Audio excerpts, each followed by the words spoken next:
The reserved list, the biggest lie in the TCG history, or a way to keep players and investors' assets up.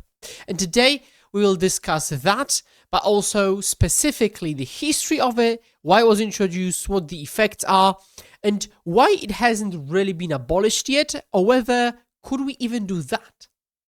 You release a new game and everything is going great. You've got your first sets, Alpha, Beta, Arabian Nights, the Dark, everything's going nice and smooth. Players are interested and they're putting their hard-earned money into the game. They're building decks worth 100, 200, 500 bucks. However, new players are getting interested, but in order to get into the game, they would have to likewise spend 100, 200, 500 bucks to be able to buy game pieces. Now, for a lot of people, that's a pretty hefty entry price, especially for a game that's not very well known, at least just yet. And so what can you do? Players that have already been playing the game and they've spent so much money, they're looking at the cards almost as assets, right? Because yes, this is a classical rationale. Yes, I've spent $1,000 for my collection, but it's worth that I paid for. I can probably liquidate it pretty easily at 80% of the price. I could liquidate it like that. It's still holding the value. But then again, players trying to get in on it are having a hard time. And so Chronicles is a set that we do see, a set of reprints containing all the cards. And so now we've got a switch of the situation. The new players are happy because the old cards have dropped in value and they can enter the game much more smoothly, which is so important for a new game. In general, you want the traffic, right? You want the people playing the game if you want to have a successful game. And then on the flip side, you've got the players who have been playing for the game for quite some time and they're their collection halved in value. Maybe even less so, because card like Nicol Bolas cost, for example, 40 bucks and then dropped down to less than 10, less a quarter of the original price. And so now you've got a way to get the new blood in, but the older players are felt terrified. Why would they have spent so much money if now it all goes to waste? And so this begins, and this marks a classic and very important moment in Magic the Gathering history. March 1996, the reserved list is introduced. The reserved list is basically a list of cards that Wizards of the Coast promises to never reprint. It's basically a promise to the players and investors alike that the cards they hold now shall not be reprinted as they were with Chronicles, which seems to suggest, very, very strongly so, that those cards will not lose value, so it's safe to invest in them. And the first initial list had a good couple hundred cards on them, most notably including cards like, Black Lotus, Sol Ring, the original Jewel Lands, right? And a lot more. And so we've got this list introduced, but, well, it wasn't set in stone. It wasn't meant to be set in stone. And again, in fact, it wasn't, because it went through a couple of proper iterations, like in 2002 or 2010. But the original core idea is basically, we are sorry, players, that we reprinted your collection into the ground with Chronicles. This shall not happen again. You can feel safe with whatever you acquired, with whatever cards you spent your money on. Now, again, this sends the reverse signal to the new players, right? New players, if you do want to get in on it, you have to pay the prices as you see them. You have to buy the cards because they will not be reprinted. You have to be interested in those original sets, right? We fast forward good couple of years, dozens of years, and now we're looking at formats like Legacy and Vintage, which do contain and do play in substantial amounts cards that are still on that reserved list, the one introduced, what is now 30 years ago, and they've never been reprinted and they are unlikely to be reprinted. And so if you do want to play some deck in Legacy, well, good luck, because, your better Jewel Lands, which you do have to play for the mana base, will cost you $500 each. If you want to play vintage, good luck acquiring Power 9, including the classic Moxen and Black Lotus, and the aforementioned dual lands. And so this has become a club for the rich, it seems, or the people who did acquire the cards back then when they were much, much cheaper, because with time, people realize that, while the demand is ever increasing, slowly but surely, supply is just stagnated. It will never increase, right? Unless someone finds a chest from old times, filled to the brim with better dual lands. And so they have been creeping up in value, and now most people who would like to enter the format, they can't. They're priced out of it absolutely completely. It hasn't been without controversy when it comes to reprinting them, though. Because, right, so far so good. They said they wouldn't reprint, and they didn't. Right. Wrong.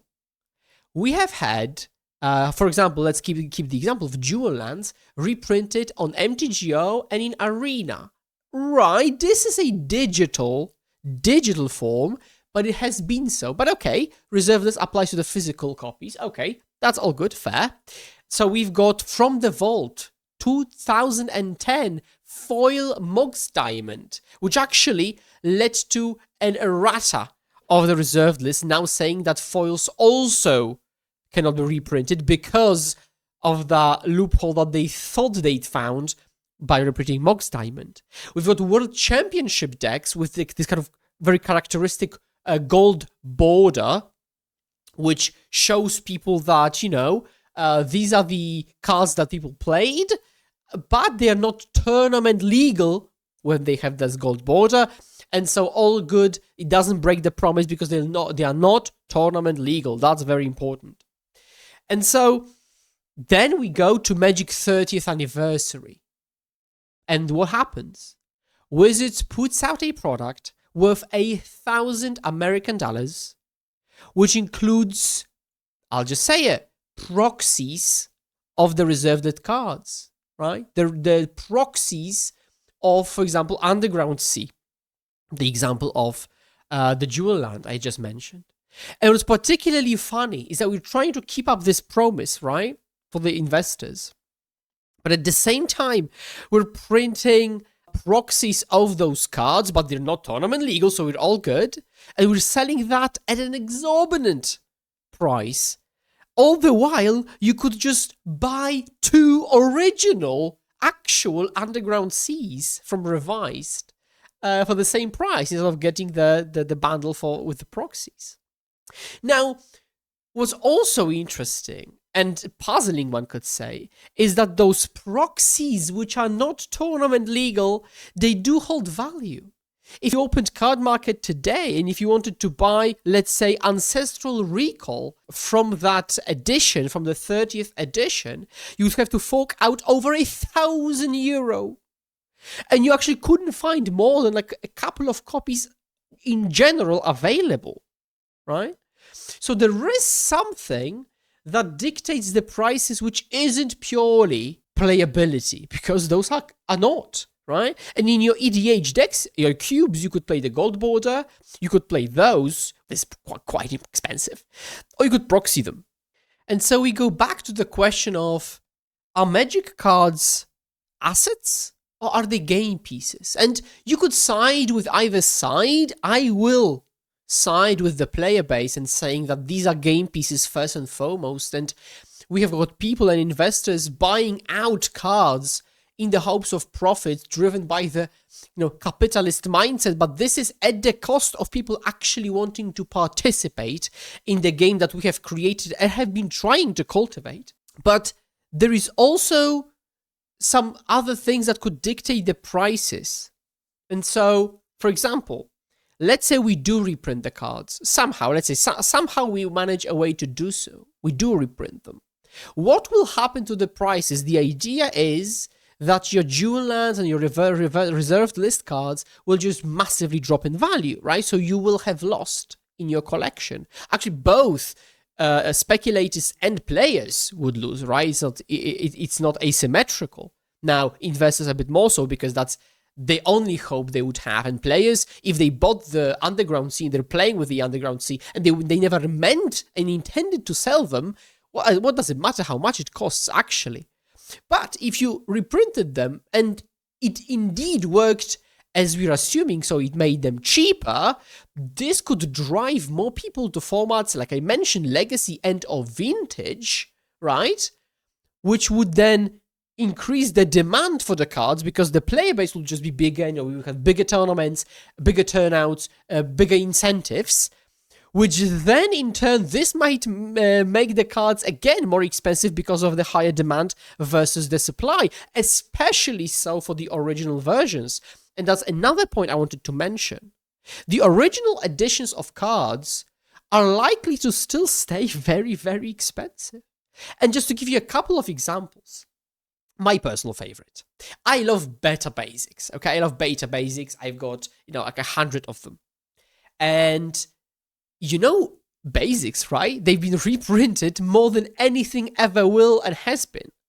You can buy a basic island. Buy what? People will give you basic islands from Excel and you can tear them apart. Doesn't matter. Nobody cares.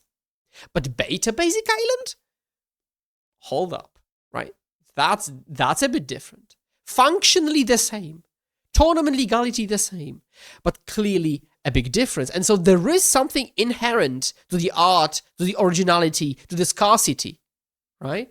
And I think this might just as well apply to the reserved list cards.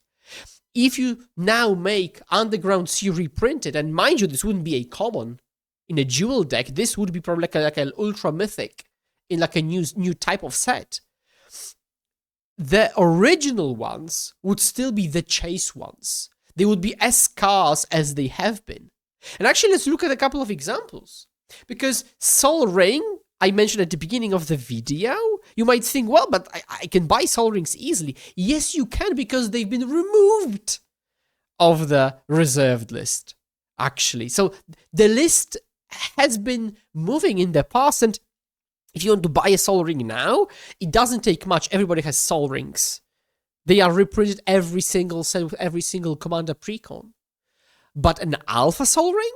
This will fork. You will have to fork out €1,000 to get one. €1,000, right? Actually, twice as much as you would have to pay for that previously mentioned unlimited Underground Sea, right? You've got Shivan Dragon, which is borderline worthless when it comes to the newer printings. But Alpha, €3,000 to €5,000 that would cost you. Birds of Paradise, a very playable card in various formats. And if you want the base version, sure, €5, that's fine. Unlimited, 100. Beta, we're getting into 1,000 territory, and Alpha, over 2,000 or 2.5, €3,000, right? And so clearly, just reprinting a card doesn't make the original ones worthless, especially with such a strong history of being associated with being valuable, and being valuable thanks to scarcity. Not a lawyer here, but one of the main arguments against reprinting them is as a so-called promissory estoppel, which is a promise, which doesn't have to be written down, that promises someone that something will happen, and then if they make decisions based on that promise and they then they have to suffer damages because of that, this could cause a lawsuit. For example, you could say, I bought 1,000 Underground Seas because you promised you would never print them. You reprinted them and they lost value, so I have incurred damages. Now, while this sounds like a strong argument and something that they wouldn't want to deal with, right?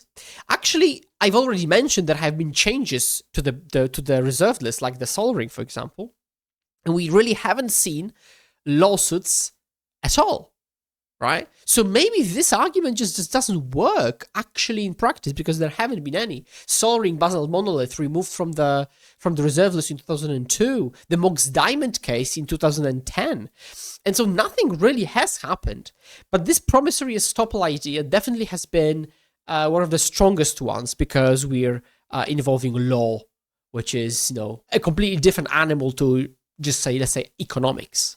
Now, Another thing we could do is maybe change the reserved list a little bit rather than abolishing it completely, like we have done so many times, and just test it.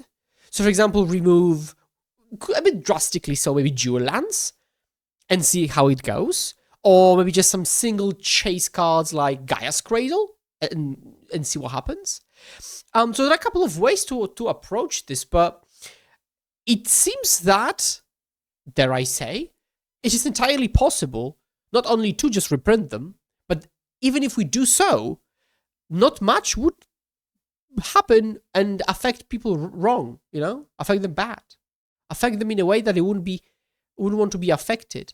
Players would get game pieces, but they would still get the bling with the original versions. Speculators who have been holding the original versions would still be holding the original versions, which, hard to predict, they might dip in price, but the dip would be maybe 10%, contrary to some people think it will be 80, right?